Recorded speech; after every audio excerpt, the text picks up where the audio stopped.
नमस्कार दोस्तों।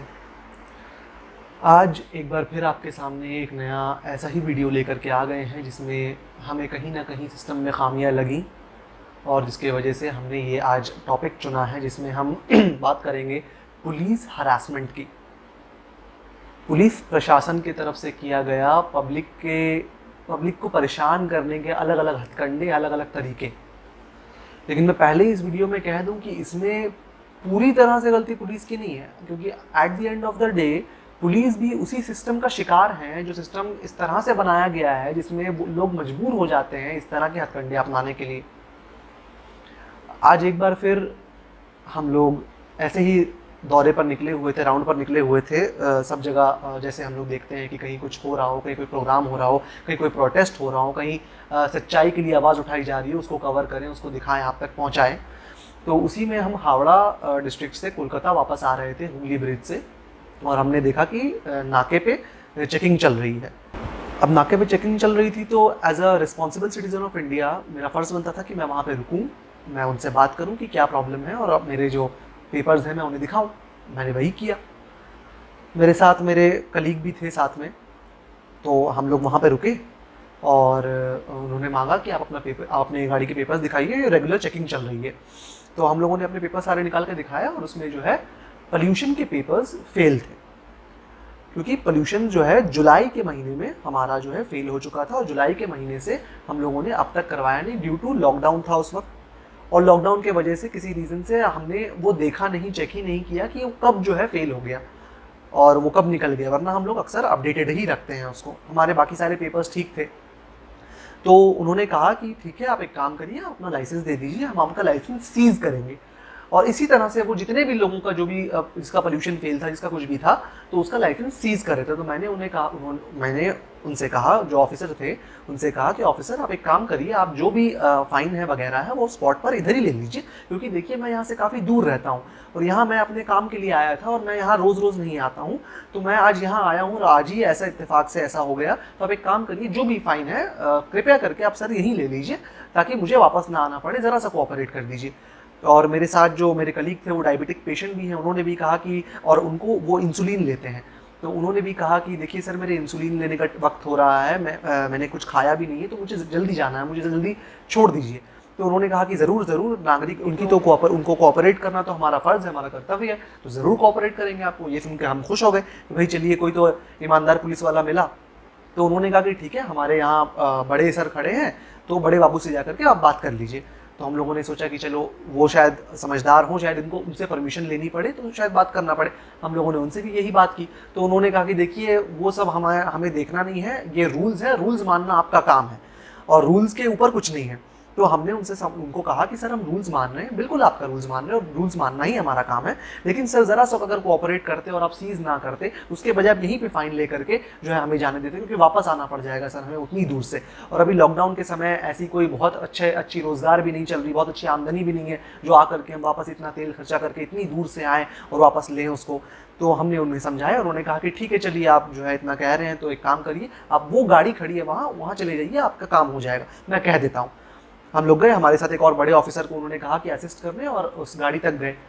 गाड़ी में अब एक बैठे थे एक वर्दी वाले, उनसे भी शायद बड़े बाबू थे या फिर कौन थे, पता नहीं कौन से बाबू थे या कोई भी थे, एक और ऑफिसर बैठे थे। गाड़ी में मस्त एसी चल रहा था, फुल ठंडी ठंडी हवा आ रही थी बाहर तक। और उन्होंने कहा कि मेरा नाम पूछा मुझसे, मैंने अपना नाम बताया, तो उन्होंने कहा कि अच्छा आप मारवाड़ी हैं। तो इससे उनका जो है, मैंने सोचा कि वो ऐसे यूं ही पूछ रहे हैं, लेकिन बाद में मुझे समझ में आया अच्छा इससे उन्होंने भाप लिया, अच्छा मारवाड़ी है तो पैसे वाले ही होंगे। तो मैंने कहा कि नहीं मारवाड़ी तो नहीं, गुजराती हूँ मैं। तो उन्होंने कहा अच्छा। उन्होंने मेरा नाम लिखा, मेरे पिताजी का नाम लिखा, मेरा एड्रेस लिया, एक यूं ही कोरे कागज़ में लिखा एड्रेस लिया, और मेरे साथ जो कलीग खड़े हुए थे उन्होंने कहा कि उनको कहिए जाएँ, आप सिर्फ एक आदमी रहिए। मैं अकेला खड़ा हो गया और एक और आदमी आकर के पता नहीं कहाँ से आ गया, वो भी उन्हीं के साथ था, पुलिस वालों के साथ, वो और आके खड़ा हो गया। तो उन्होंने कहा कि 500 रुपये लगेंगे। तो मैंने कहा कि सर इतने तो नहीं है मेरे पास, मतलब 500 रुपये का तो तेल तक नहीं है गाड़ी में, मतलब मेरी स्कूटी पे तेल तक नहीं है, तो इतना तो सर मेरे पास नहीं है। तो उन्होंने कहा कि अच्छा कितना आपके हिसाब से। तो मैंने कहा कि सर आप कुछ ऐसा फ़ाइन ले लीजिए, कोई छोटा मोटा फ़ाइन कर दीजिए सर, एक पोल्यूशन फेल है मेरा, तो उसके लिए जो फ़ाइन होता है, जो बनता है वो कर दीजिए। तो उन्होंने कहा कि अच्छा जो आपसे बन पड़ता वो कर दीजिए। इनडायरेक्टली उनका कहने का मतलब था आपकी जितनी हैसियत है, आपकी जो औकात है वो आप यहाँ पे रख दीजिए, बस हमें दे दीजिए। तो मैंने दे दिया। उसके बाद मैंने कहा कि सर स्लिप, तो उन्होंने कहा कि नहीं स्लिप वगैरह कुछ नहीं, तो फिर आप जाइए। मैंने कहा कि सर बिना उसके कैसे जाऊँ, तो बोला कि उन्होंने कहा कि तो ठीक है फिर आपको जब इतना स्लिप वगैरह आपको चाहिए, जब इतने रूल्स हैं तो आप लाइए अपना सीज ही होगा आपका लाइसेंस, अब उतनी बात करके फ़ायदा नहीं। तो मैंने कहा कि सर ठीक है रहने दीजिए, आप स्लिप रहने दीजिए। उन्होंने कहा कि हाँ ठीक, तो आप जो है चले जाइए। और उन्होंने जो आदमी बगल में आके खड़ा हुआ था उसको इशारा किया और उसने ला करके मेरे पेपर सारे मुझे दे दिए। उन्होंने कहा कि लीजिए। तो मैंने कहा कि ठीक है। उस वक्त मैं कुछ बोल भी नहीं पाया क्योंकि 15-20 पुलिस वालों की फोर्स थी वहां पे। अगर बहस करता मैं उनसे तो वो लोग उल्टा कुछ भी केस डाल करके मेरे ऊपर चढ़ने का पूरा उनके पास जो मौका था। और मैं कभी भी ये जिंदगी में साबित नहीं कर पाता कि वहां क्या हुआ था या क्या नहीं। लेकिन वहां से निकलने के बाद मुझे समझ में आया कि ये पूरी गलती जो बनाई गई है एट द एंड वो भी सिस्टम के ही शिकार है। क्योंकि ऐसा सिस्टम जहां लॉकडाउन में लोगों के पास खाने पीने को पैसे नहीं, लेकिन जो बाइक से घूम रहे हैं वो जो बाइक वाले हैं, जो ऑटे वाले हैं, जो ट्रक वाले हैं, जो छोटी छोटी लॉरियां चला रहे हैं, उनके पास जो ड्राइवर्स हैं उनके पास आपको कैसे लगता है कि इतना हैसियत होगा कि वो 400-500 रुपए दे देंगे या फिर दूर दूर से आपके थाने में वापस आके हरासमेंट का शिकार बनेंगे। वो लोग जान रहे हैं और इससे जो है अच्छी खासी आमदनी जो है वहाँ पे रेवेन्यू क्रिएट हो रही है, उसके बाद जो है वो लोग शेयर कर ले रहे हैं। तो क्या हमारी सरकार को इतनी पैसों की ज़रूरत पड़ गई है कि इस लॉकडाउन के टाइम में, इस लॉकडाउन के दौरान इतना मतलब सरकार हमारी भूखी हो गई है कि 100, 500, 200 रुपए के लिए भी लोगों को हरासमेंट कर रही है नाके पे रोक रोक के? क्या ये ज़रूरत है अभी नाके पे रोकने की? लेकिन ये कौन सा तरीका होता है कि आपने उन्हें गाड़ी में बुलाई, वहाँ पे जो है बुला करके आप जो है नाका चेकिंग के नाम पे इतने लोगों को भीड़ लगा करके जो है परेशान कर रहे हैं लॉकडाउन के दौरान। ये सिर्फ हरासमेंट के अलावा और कुछ नहीं है।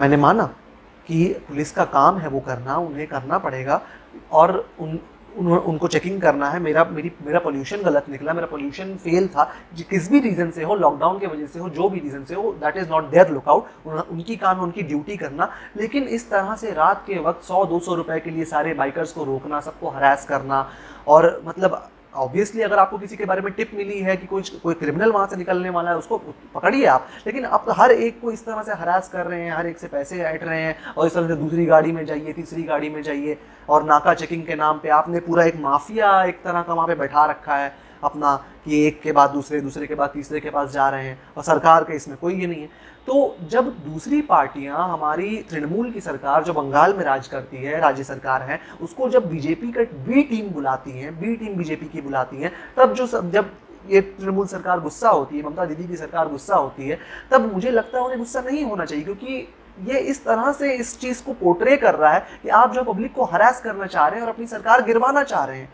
क्योंकि आपको बनता है कि भाई आप जो है एक वक्त के हिसाब से, एक सिस्टम के हिसाब से एक ऐसा सिस्टम बनाइए जहाँ पे लोग इस तरह से हरास ना हो कि भाई अगर कोई मजबूर आदमी है, कोई पेशेंट है, किसी ने इंसुलिन नहीं लिया है, आप फिर भी उसको हरास कर रहे हैं, आप इस गाड़ी से उस गाड़ी भेज रहे हैं, उस गाड़ी से इस गाड़ी भेज रहे हैं, आप कुछ भी देखने को तैयार नहीं है, आपने उसकी हैसियत के हिसाब से भी 300 रुपये ले ही लिए बिना किसी स्लिप दिए। अब मैं इस बात को प्रूव भी नहीं कर पाऊंगा और ना ही मैं उस थाने का नाम नहीं लूँगा, क्योंकि ये हर थाने में होता है।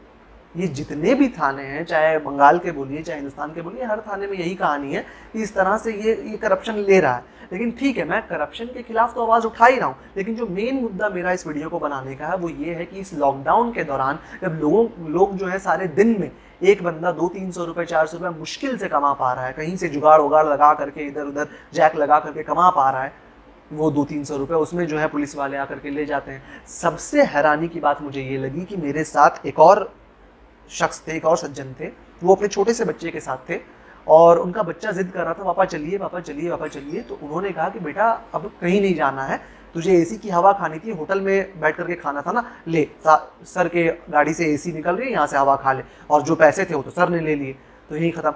फिर भी उन पुलिस वालों को टस से मस नहीं हुए, वो उनको कोई फ़र्क नहीं पड़ा, उन्होंने अनसुना कर दिया और वो अपने बच्चे को लेकर के चला गया वहाँ से। और उस आदमी के हालात, मतलब उसके आदमी के बातों से मुझे समझ में आ गया था कि इस आदमी ने सारा दिन मेहनत करके मुश्किल से 400-500 रुपये कमाए होंगे, इसमें से 300-350 रुपये इन्होंने ले लिए।